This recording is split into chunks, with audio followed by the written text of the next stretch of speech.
Hello, my sweet viewers. As you may or may not know, a person that has suffered from social anxiety. I say, I say in the present and past tense because my anxiety is not as bad as it used to be. However, sometimes it still kicks in depending on, I don't know, it just randomly depends on the days or the amount of caffeine that I had.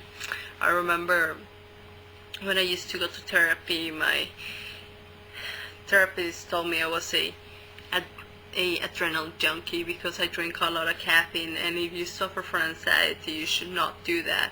But I find myself to prefer being anxious than give up caffeine, which is bad because if you have ever experienced anxiety, it's horrible. If it goes to extremes, you can feel like you're having a heart attack, or even your hands start like tingling. I remember I first started feeling that in my speech class. It later dissipated over time, of course, over exposure, but the first times were really, really hard.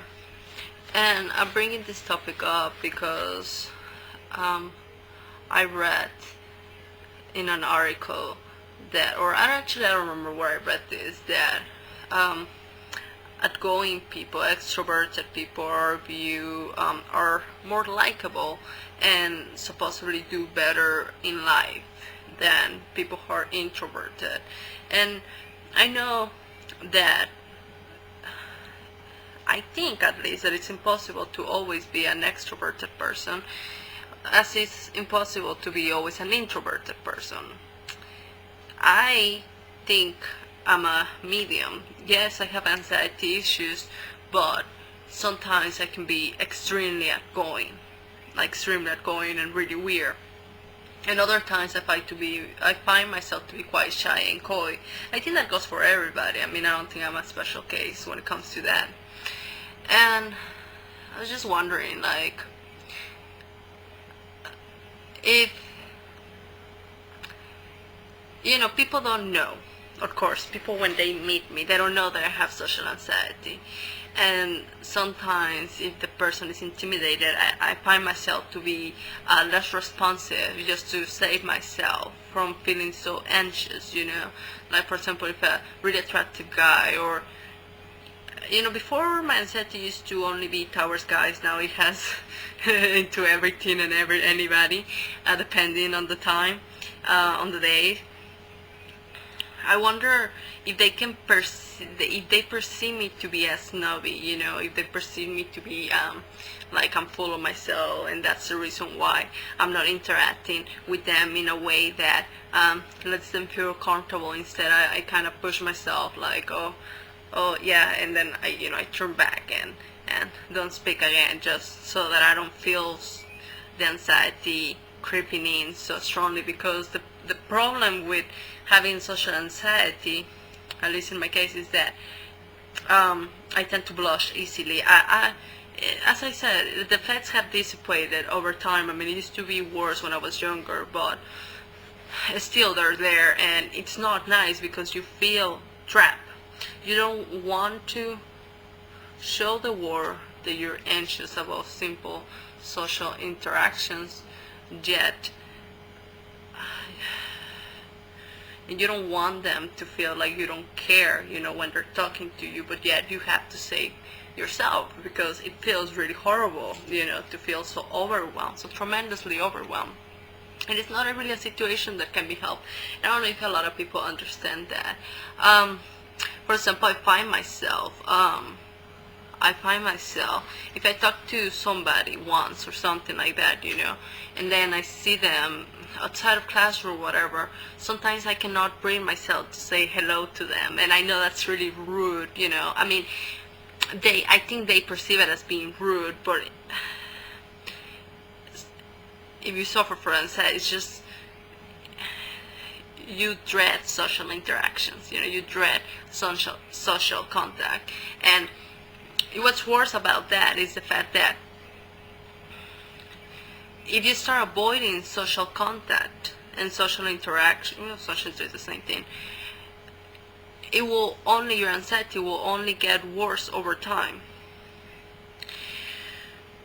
which is a problem.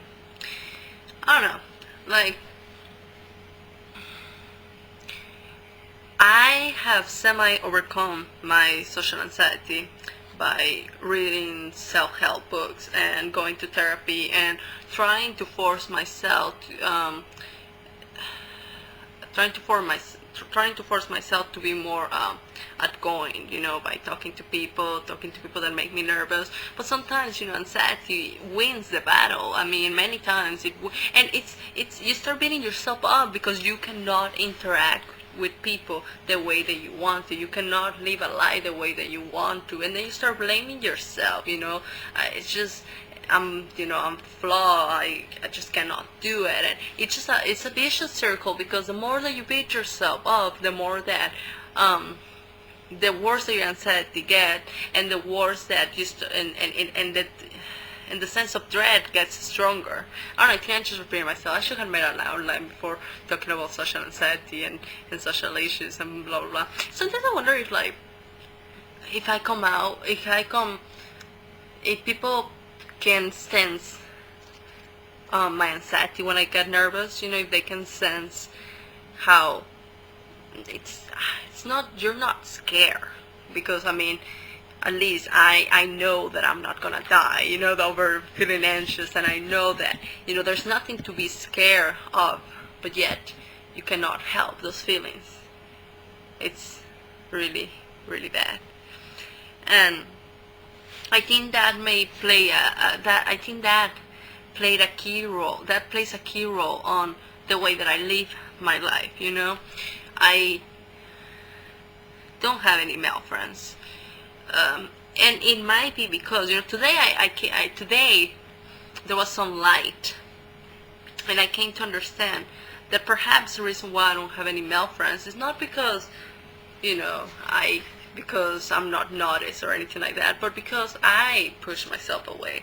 If I talk to somebody once, I probably won't talk to them again. I mean, yes, if they approach me, but if they don't approach me, I'll pretend like I never met them, just so that I cannot feel anxious, And that's horrible. That's horrible because, they don't understand. Of course they don't understand, because they don't know that about you, that you suffer from anxiety, and that it's not them, it's not the fact that you don't like them, it's just that you just can't deal sometimes with it, and it's preferable to not deal with the situation than to have to deal with it and just being awkward, randomly turning red, and randomly like getting quiet, and that they may misinterpret that as you liking them or something like that, and when that of course is not the case, it's you being completely anxious about the social interaction. So yeah, I think it affects my life in a greater way that I have thought, because I don't have a lot of male friends. I don't have many friends for that matter anymore, and sometimes I think that with the current friends that I have, I mean, since they don't have that problem, of course they're more outgoing and they know more people. That's wonderful for them. Well, I mean, that's wonderful, but and it's not their fault, it's my fault, because I cannot interact with people that well, even though I am a nice person. But sometimes, anxiety gets in the way of many things.